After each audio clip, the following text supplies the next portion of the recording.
सकाळ मंडळी, आज नवरात्रीची 5वी माळ, 5वा दिवस. तर आजचा रंग आहे हिरवा. आणि हिरवा रंग तर तुम्हाला तर माहितीच आहे, निसर्गाचा, ज्याच्याने आपल्याला ऑक्सिजन मिळते, शुद्ध हवा मिळते. हिरवा रंग मनाला शांती देतो आणि प्रगतीचे संदेश देतो.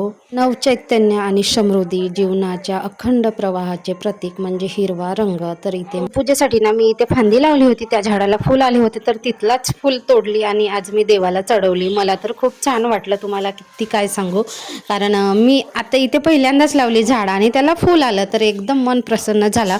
रुद्रांश शाळेतून यायच्या वेळेवर इतका पाऊस आला की मी छत्री घेऊनच मग रुद्रांशची वाट बघत बसली. पावसाने उघाड दिला. मग गेलो आम्ही मार्केटमध्ये, कारण आम्हाला कुमारिका पूजन करायचं होतं. तर बाजूवाली ताई आणि मी सोबतच देणार होतो, कारण मुली मिळत नाही. मग तिने केलं तर मी करायचं आणि मी केलं तर मग ती करायची.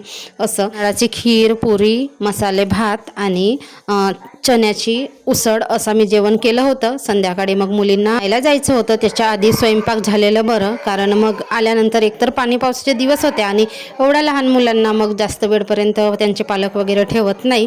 मग आल्या मुली शाळेतून आल्यानंतर आम्हीच आणायला गेलो होतो आणि मग त्यांना सोडून पण दिलं. तर इथे ह्या बाजूवाल्या ताई त्यांनी केलं आधी, नंतर मी केली.